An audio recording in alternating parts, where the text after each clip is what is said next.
Estamos aquí, en Memorial Arte Funerario, para acompañarte y ayudarte a realizar juntos el último y más importante de los homenajes a la vida de un ser querido. Te esperamos para acompañarte.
Vamos a poner el pecho al invierno, que comienza hoy. Hoy estamos en el solsticio de invierno, donde el horario de la noche se extiende, no el horario, sino la oscuridad visible para nosotros es más larga que el día, ¿no?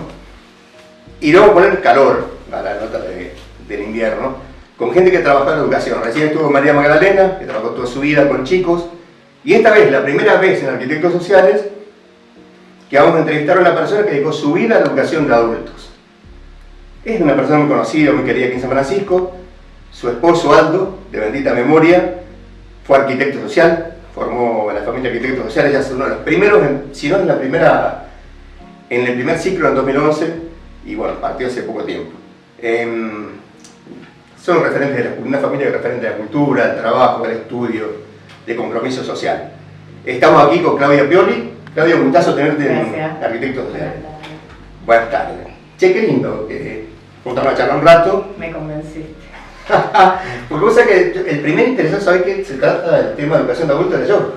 Después de vos vieron una doctora de la UTN que está en el tema de investigación. Yo tampoco conozco nada, pasé por la UTN, pero pasé.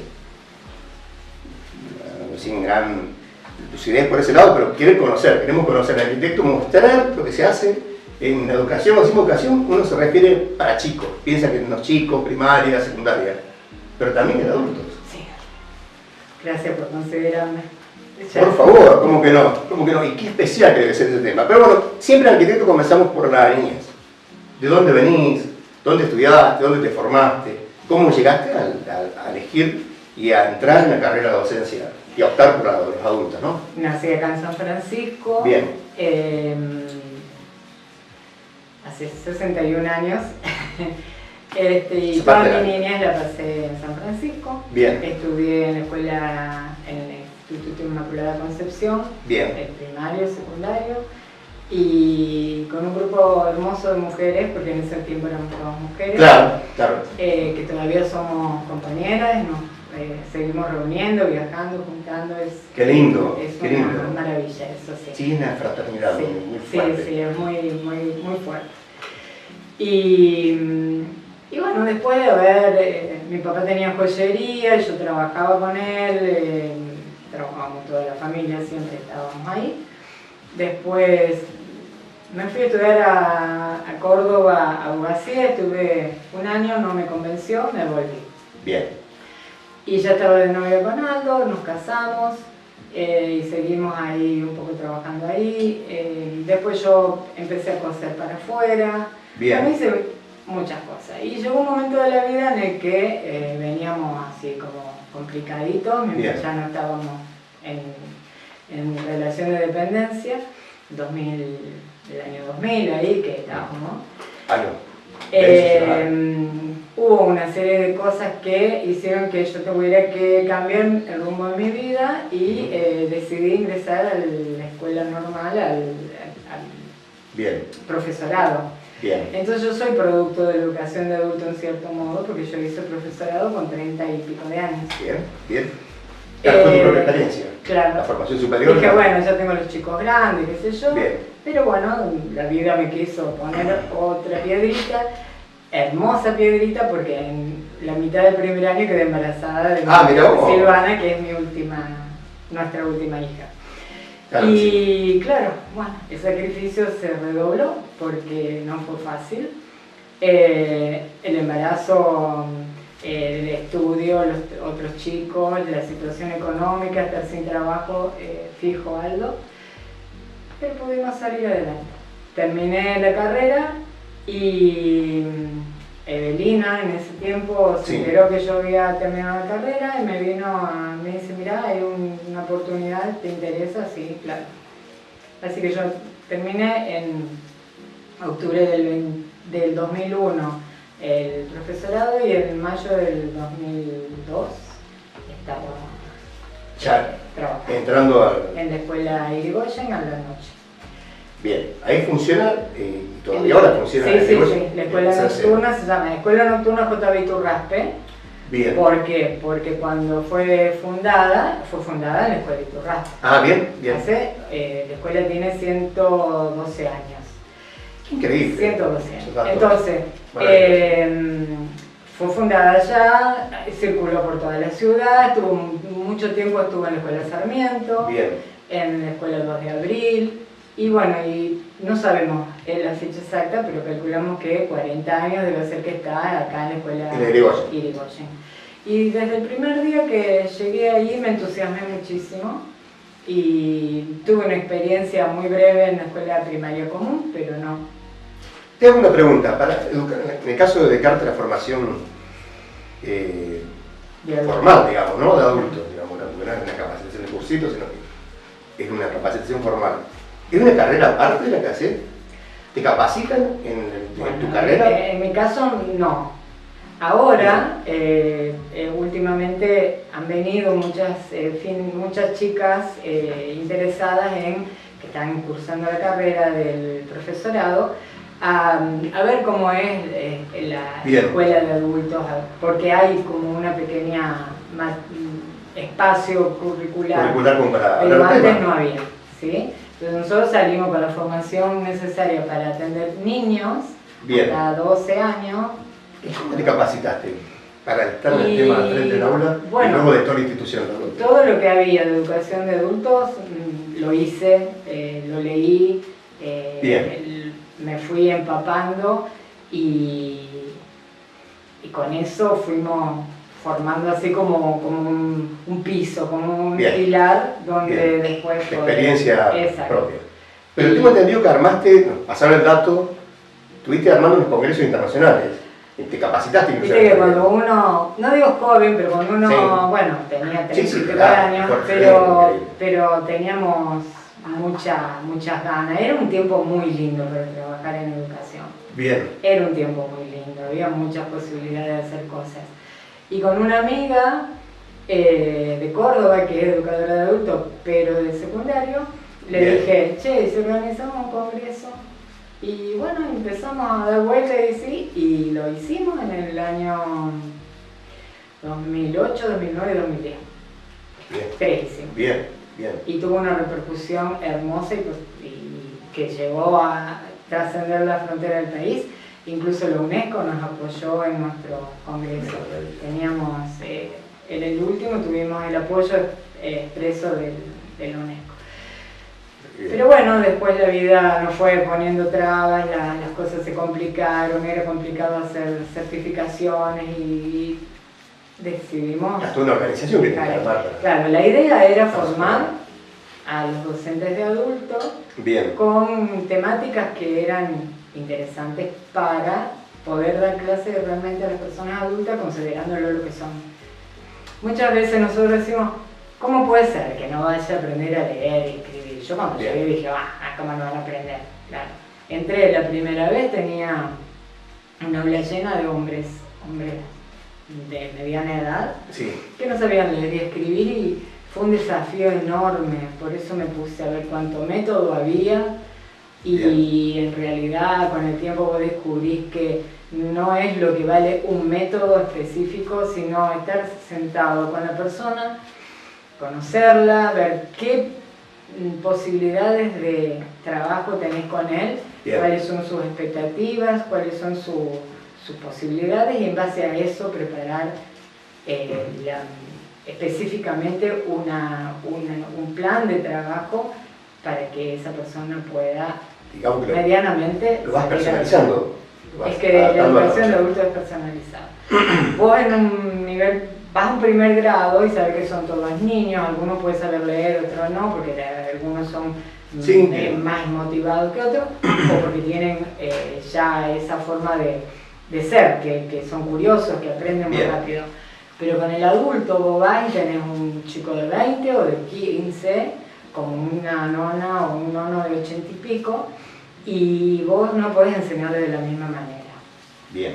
Primero, porque las necesidades no son iguales.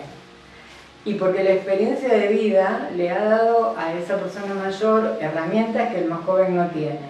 Pero puede tener otras habilidades que le permiten aprender. Es que le permite llegar hasta donde está. Exacto. Claro que sí.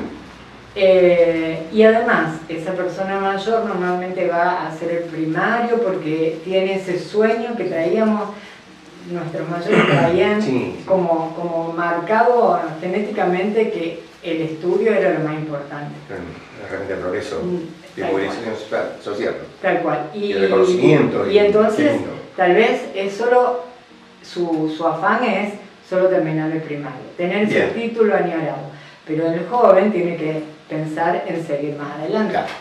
Entonces yo le tengo que dar otras herramientas. Van a aprender los dos de la misma manera, pero la finalidad del aprendizaje o las exigencias que tengo para uno y para otro no van a ser las mismas. Bien.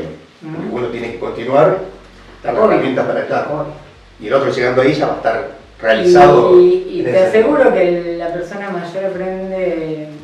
Te viene y te dice, ay señor, yo hice segundo grado nomás, no sé nada. Y cuando vos te la pones en el aula y empezás a trabajar, sabes más que yo. ¿Pero por qué? Porque tiene experiencia de vida, porque acompañó a sus hijos a la escuela, nunca faltó una reunión, nunca se fue un hijo sin hacer una tarea.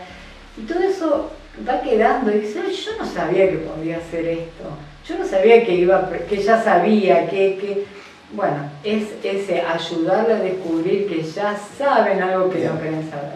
Muchas veces pasa eso. ¿Enseñaste a leer a un adulto? Sí. A leer de cero, ¿no? Sí. No siempre se logra.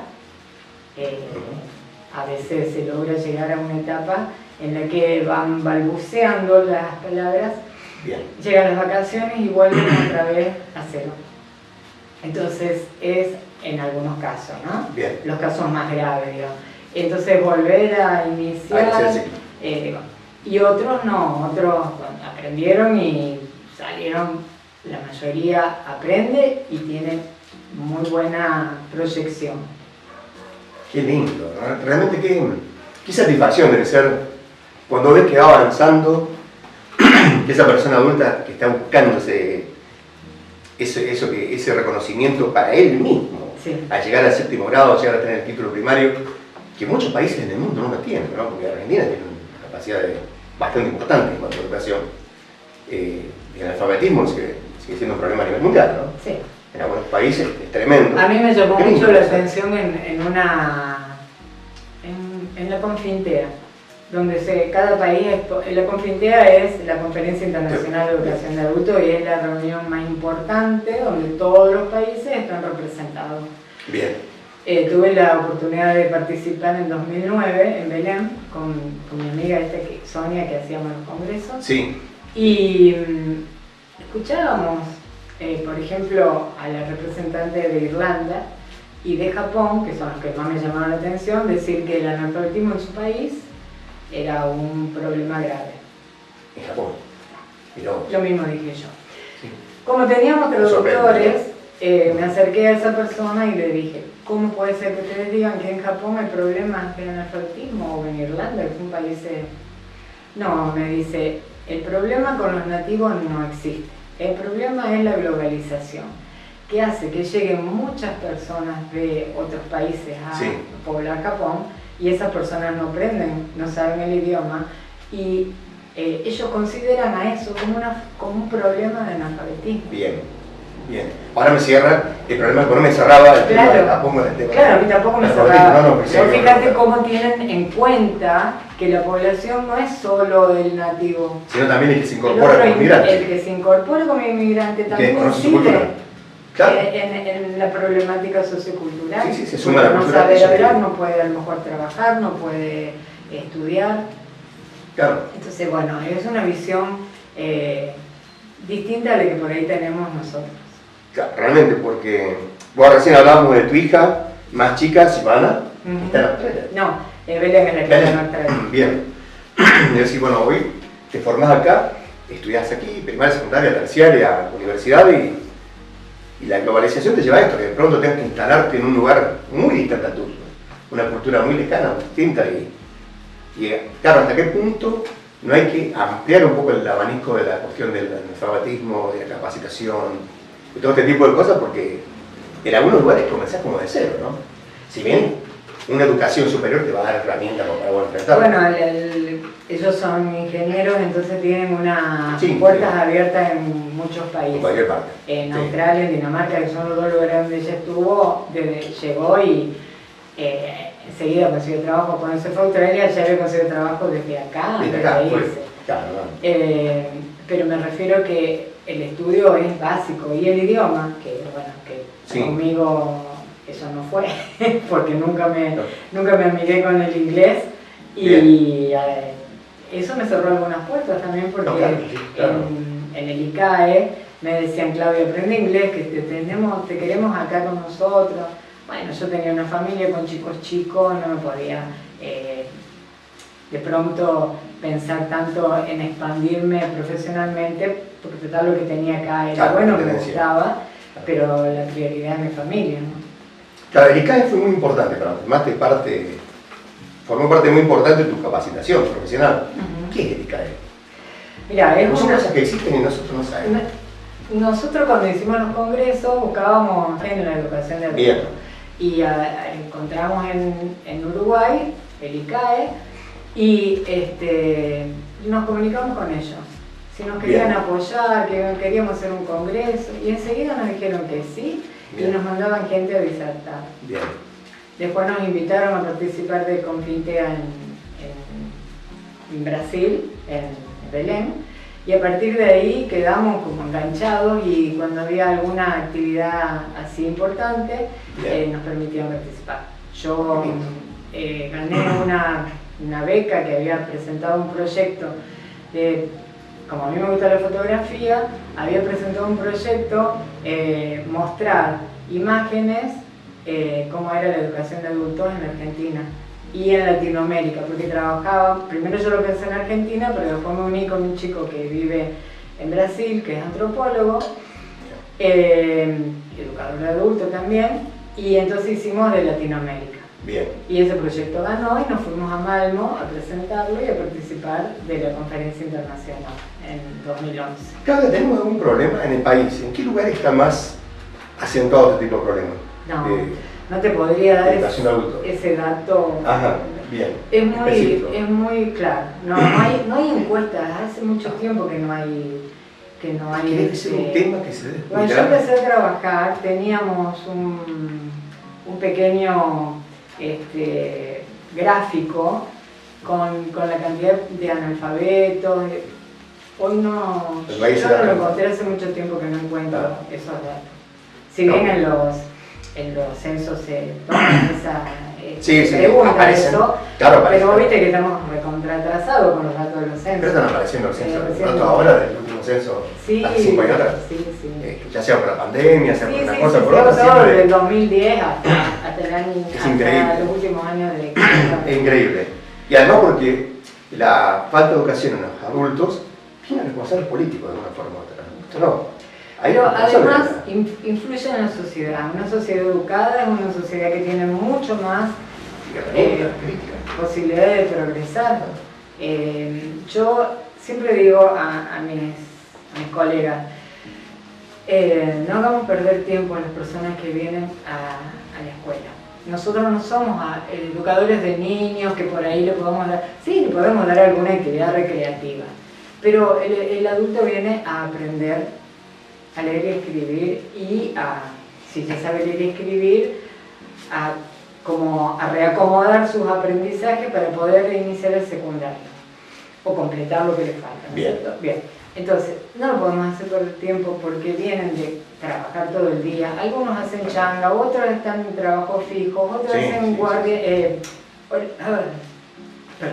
horarios rotativos en la fábrica. Entonces vienen cansadísimos. Entonces, bueno, seamos capaces de darles a cada uno lo que le interesa y de que sean clases que lo motiven a seguir viniendo. Bien. Porque si los aburrimos, ya está. A ninguno nos gusta ir a un lugar que no nos haga sentir cómodos. Claro, lo más rico que el mayor capital de esa persona grande que va a estudiar es el tiempo que tiene, que dispone para... El tiempo, que dispone para la familia y lo está destinando todas las noches de la semana al estudio. ¿Y adultos es a partir de qué año? Arriba tenés, supongo, arriba tenés. 15 años hasta 15 la edad que quieras, 14 hasta la edad que... Bien. Perdón, que me hago. Por favor. Buenísimo. Mira, Claudia, un tema que da, el tema de adultos, por primera vez yo lo abordo desde arquitectos, y una inquietud que tenía, saber cómo era el tema. El alumno más grande que tuviste, ¿qué edad tenía? 87. En primaria, estamos hablando de la primaria, ¿no? Sí. Hay que enseñar, hay que sentarse, enseñarle a un chico desde 14, 15 años hasta los 80 y tantos años a cumplir su sueño, orientarlo, acompañarlo en ese trayecto, de ser todo un tema. Mira, tenés la pantalla de Canal 4, Radio Canal, la Cámara de Arquitectos Sociales. ¿Qué le dirías a tu gente, a tus colegas? Pues ya te retiraste, no estás jubilada, disfrutando del jubileo. ¿Qué mensaje le darías a tu gente, a tus colegas? Saben lo que, ¿Y a San Francisco? Lo que siempre les digo es que hagan de cada noche del aula una experiencia que cuando el alumno se va le quiera repetir. Que hagamos lo mejor posible, que vayamos con ganas y que siempre tengamos en cuenta que la persona adulta es alguien que tenemos que educar para hoy. Bien. O para ayer. Porque las necesidades ya están planteadas en su vida, ya tienen una familia, ya tienen un montón de trabajo, un montón de responsabilidades que asumir, que han asumido, pero que tienen que muchas veces solucionar problemas de toda esa vivencia y que a veces no tienen las herramientas y que la escuela se las puede dar. ¿Volverías a elegir el camino que elegiste, sí, que recitaste? Sí, a pesar de que en realidad lo elegí no sé por qué, y que vino así dado, yo elegí la docencia porque bueno, era una posibilidad que tenía en ese momento, pero lo de la educación de adultos no lo desconocía en ese momento. Hoy, claro que lo volvería a hacer. Pero insisto, yo me quedé enamorada desde el primer día de lo que estaba haciendo, del desafío que era y que es tener una persona adulta a la que enseñar. Qué maravilla. Darle herramientas para que pueda defenderse en la vida. Y hay que estar mucho más arriba de lo que uno supone a veces, ¿no? Porque como bien decía vos, ya viene con un montón de cosas, con experiencia de vida. Sí, yo creo que lo principal es la cercanía, demostrar que uno no es el que sabe, que aprendemos uno de otro, porque yo también aprendo de él, y de esa manera, en esa relación amistosa, pero siempre de respeto de ida y vuelta, es donde se aprende. Aprenden ellos y aprendemos nosotros. Muchísimas gracias, Claudia. No, es un placer muy grande tenerte en Arquitectos Sociales. Gracias.